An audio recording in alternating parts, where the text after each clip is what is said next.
भेट्यभरमभिता तृतीय बंधन सब संत अनंत कोट जन जाकी पद रज परसता हंस उतर जाए भक्ति भक्त भगवंत चतुर नाम बपुए इनके पद बंदन किया नासत भी अनंत दरियाव जी महाराज ने सतगुरु सुखराम जी महाराज ने सदगुरु युक्ति राम जी महाराज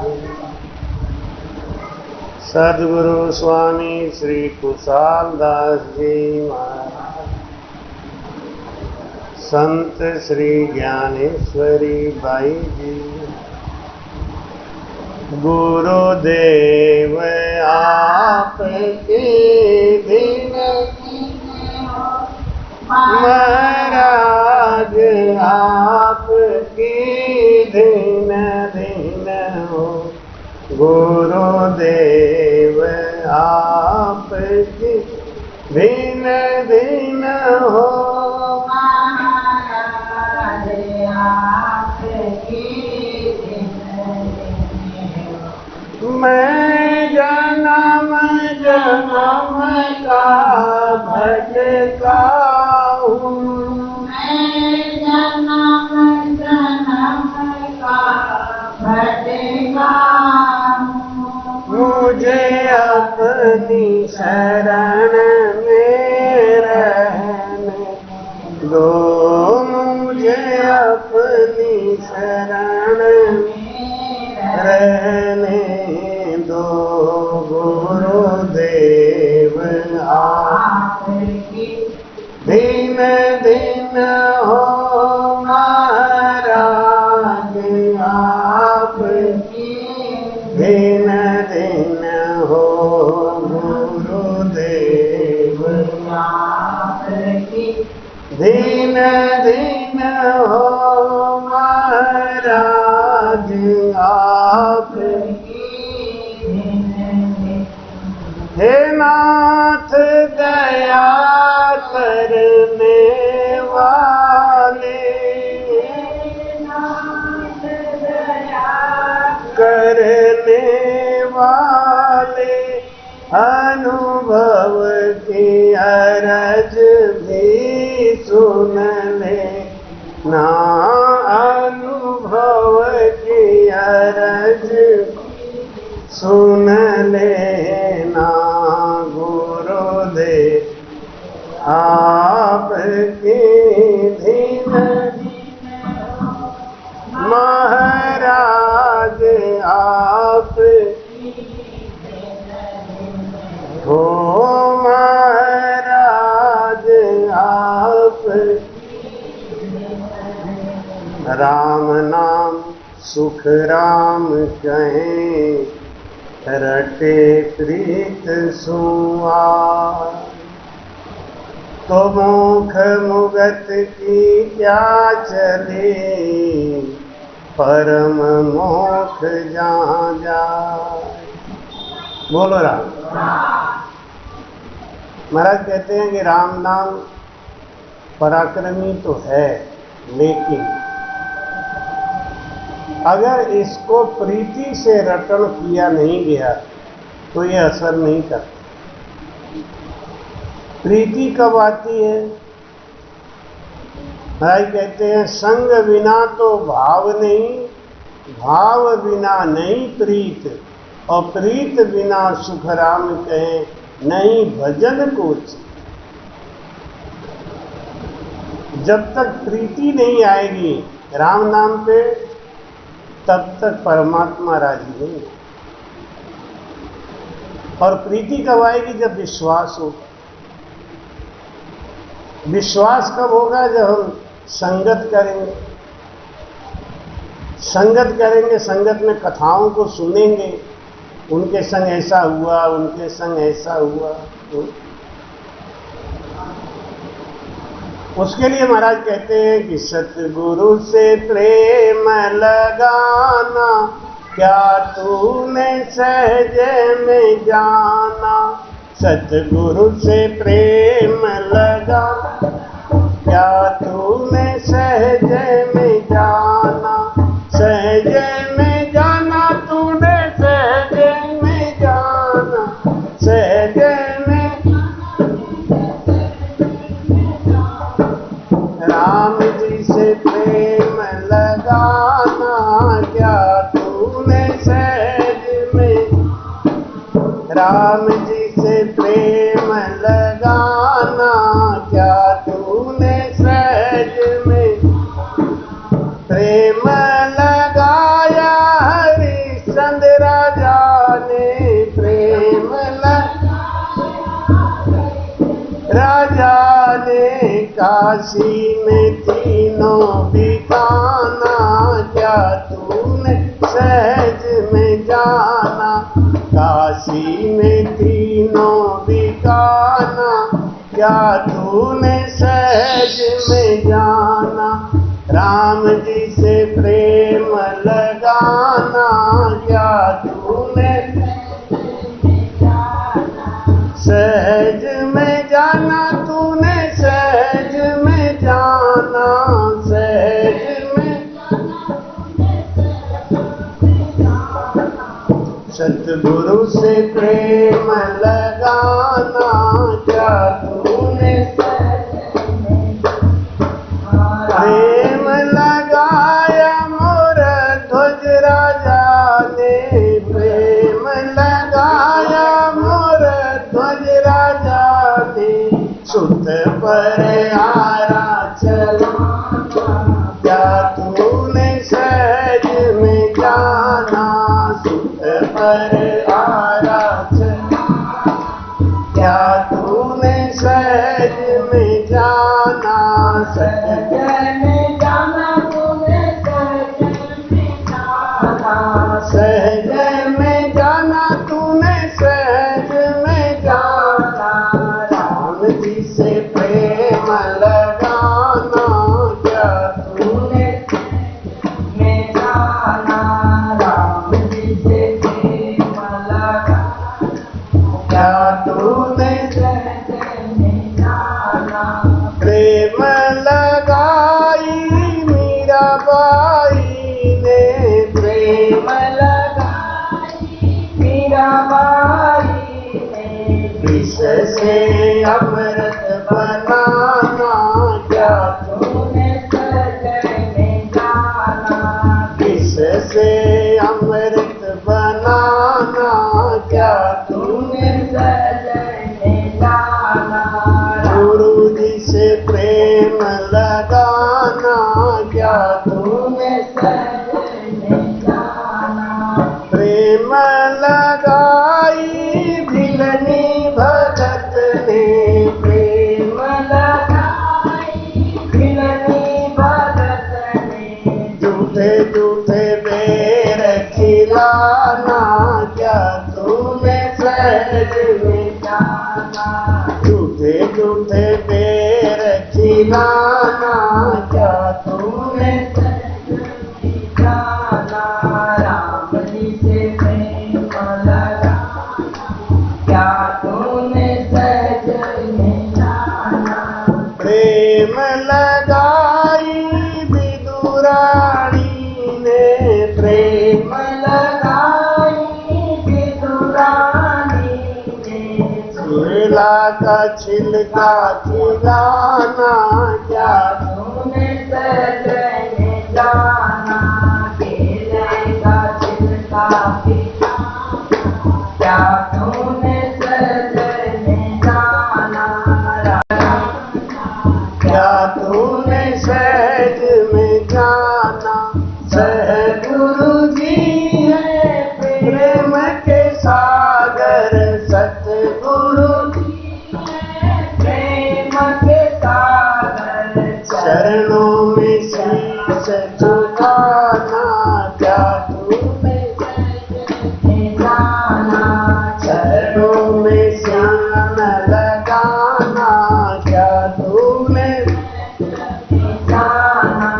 सहज में जाना तूने सहज में जाना सहज में जाना तूने सहज में जाना राम जी से प्रेम लगाना क्या तूने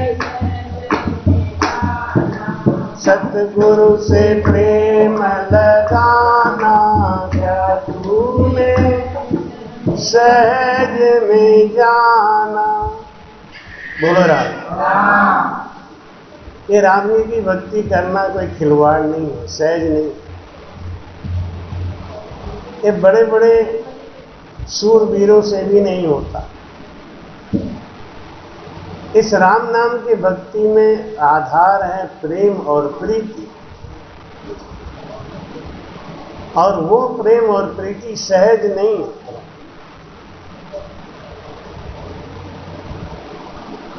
जड़ को प्रेम करना बहुत सरल है, लेकिन चेतन को प्रेम करना बहुत कठिन है। और सद्गुरु महाराज चेतन है। चेतन को प्रेम करना बहुत कठिन है। परमात्मा प्रेम से राजी होते हैं, परमात्मा प्रीति से राजी। जिन्होंने पाया अभी तक राम, उन्होंने प्रेम और प्रीति से पाया, और वो प्रेम और प्रीति बिना सत्संग के नहीं मिलता। समझाते हैं कि परीक्षित सिमरियो 7 दिन खट दिलीप एक जाम, और नामे तो भारी कयो हल्को कयो सराम।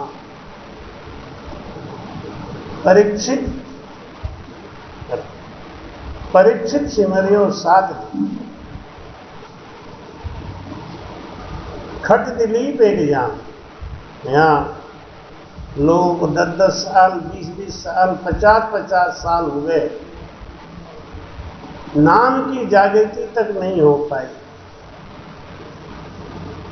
क्यों नहीं हो पाई? क्योंकि प्रेम और प्रीति की कमी। राम राम तो कह रहे हैं, लेकिन राम राम में प्रेम नहीं।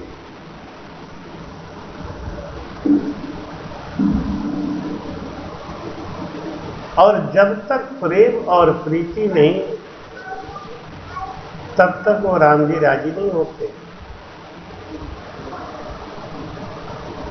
परीक्षित सिमरियो 7 दिन खट दिलीप एक जाम। राजा परीक्षित केवल 7 दिन में ही उद्धार हो गया।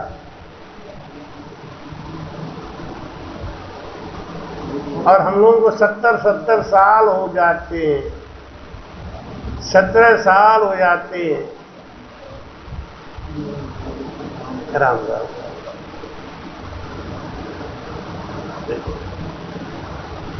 वो तत्व हमारे अंदर आता नहीं। कारण क्या है?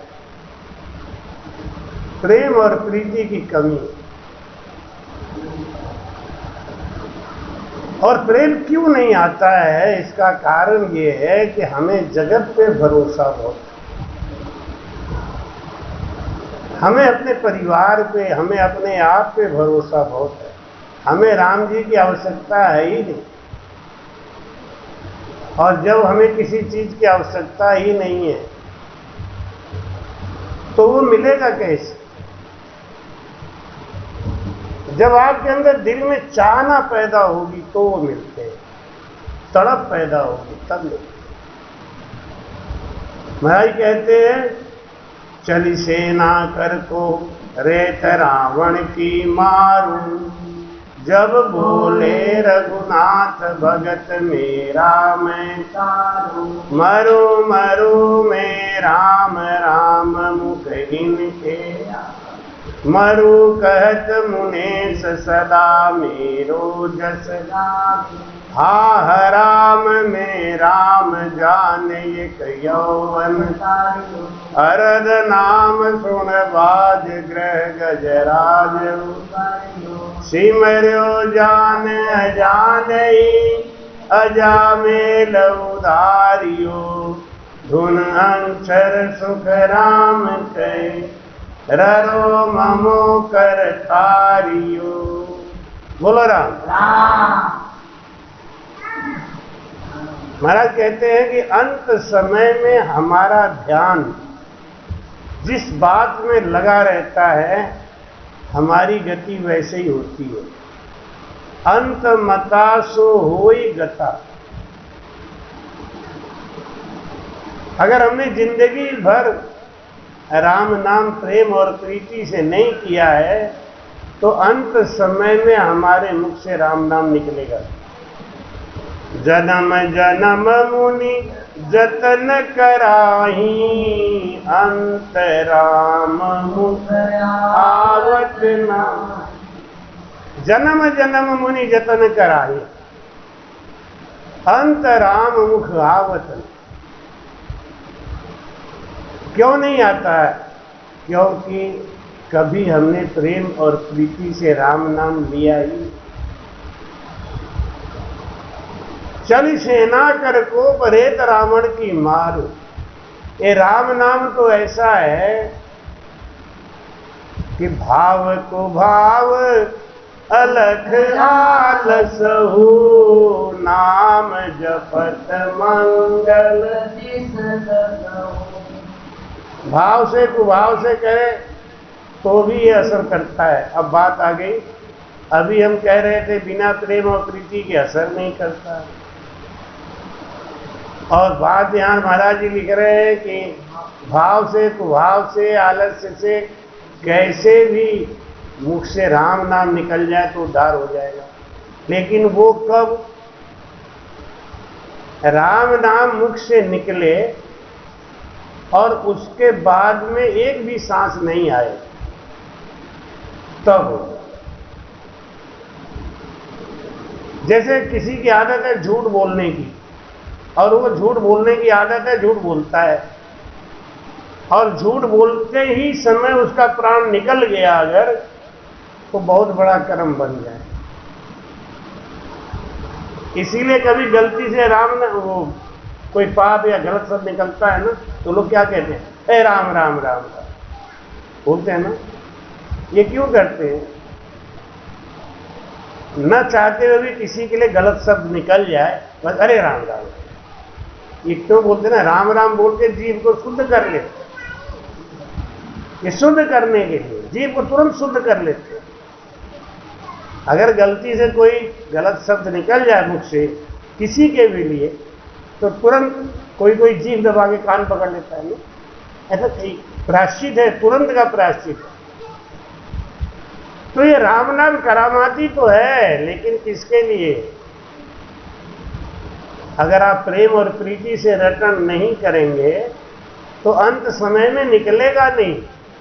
अंत समय के लेण भजन नर करत हैं, सुख संपत सब छोड़ ध्यान हरि धर। या जुलाई, अगस्त, सितंबर, अक्टूबर, नवंबर, दिसंबर, जनवरी, फरवरी, मार्च लड़के क्यों पढ़ते हैं?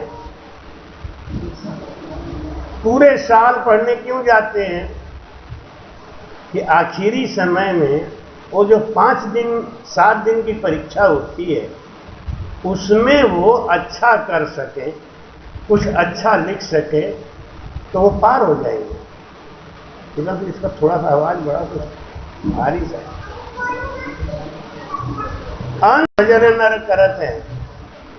हम कोई भी भक्ति करते हैं, क्यों करते हैं? अंत समय के।